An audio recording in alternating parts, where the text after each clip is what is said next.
वैभव उर्फ बाबू पाहूया. बाबू आपल्या बॅटिंगची कमाल.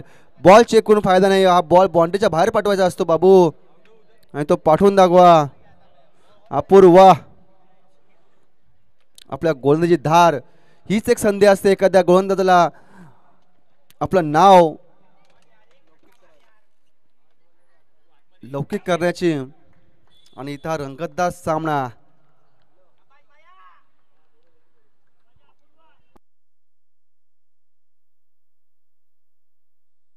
आणि हा पहिला चेंडू लेग साइडने भिरकळे पाहूया झेलू शकतो का. आणि इथे मात्र झेल बाद झालंय आणि महेश जातोय तंबू मध्ये. डीजे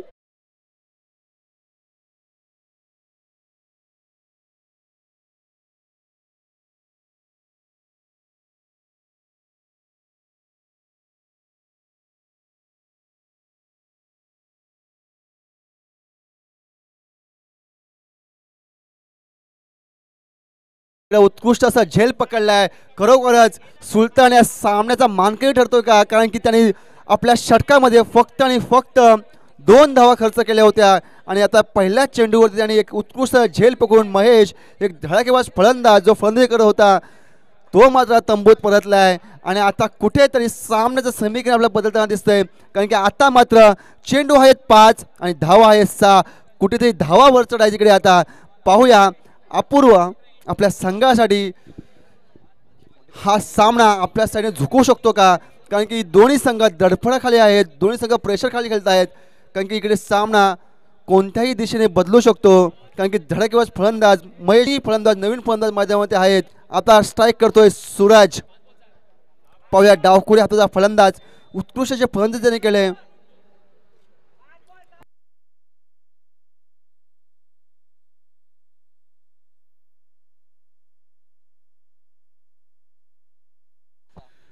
पाहूया अपूर्व आपली चमकदार कामगिरी इथे दाखवतोय का. प्रेक्षक वर्ग त्याच्याकडे सगळ्यांचं लक्ष लागलंय, कारण की एक युवा गोलंदाज इकडे आपल्याला दिसतोय. 5 चेंडू 6 धावा. पाहूया Suraj on the strike.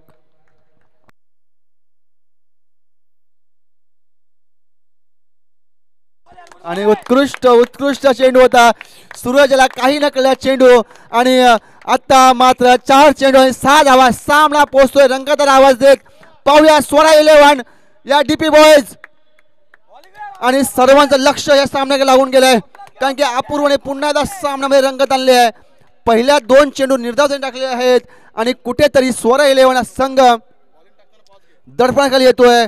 Suraj फलंदाज तर खूप चांगला आहे, परंतु दडपण खेळावं ह्याला फलंदाज बोलतात.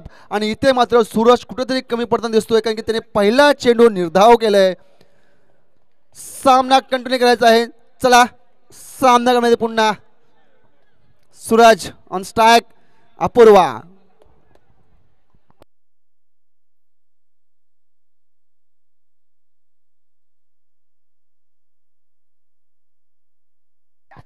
उत्कृष्ट चेंडू पाहूया झेलू शकतो का. आणि झेल बाद. सूरज बाद. डीजे आवाज लगाव.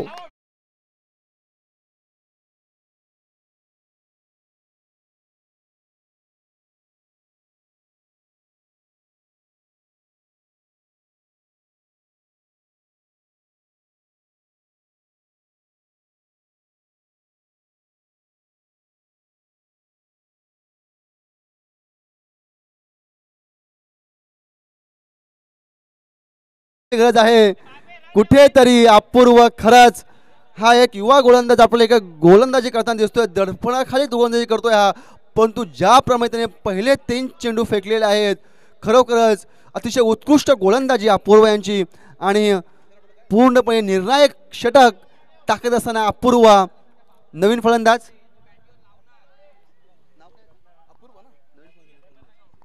मनेश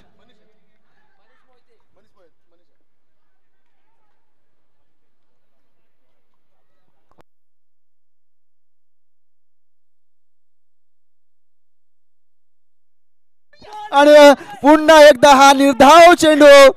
आणि इथे मात्र मनीष बाद होतोय धावपच्या स्वरूपात. आणि अरे काय होतस तू, काय झालंस तू, यासाठी केला अट्टा असं.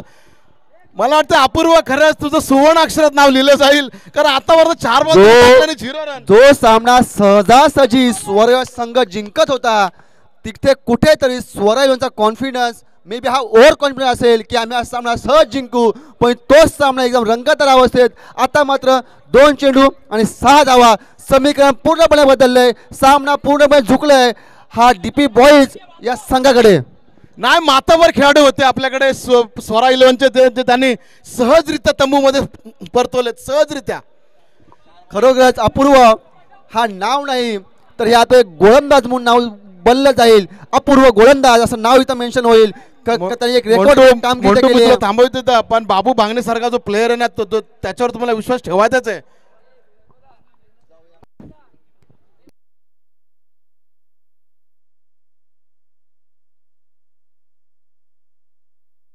आणि पुन्हा एकदा हा एक नंबर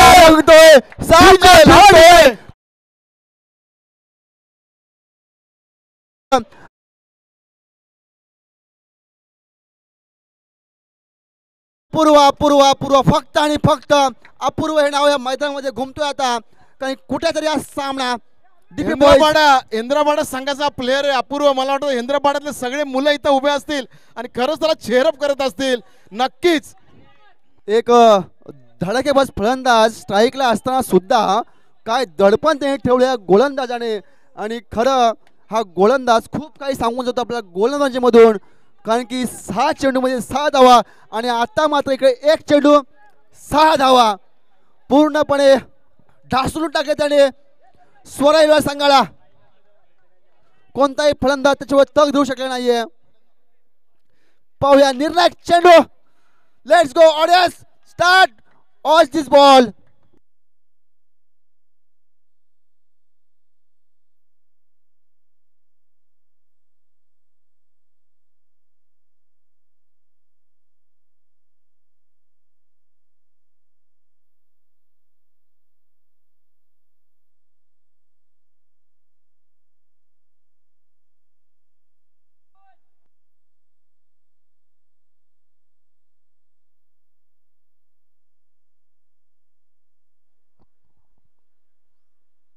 आणि निर्धाव निर्धाव चेंडू निर्धाव चेंडू निर्धाव चेंडू निर्धाव चेंडू डीजे डी.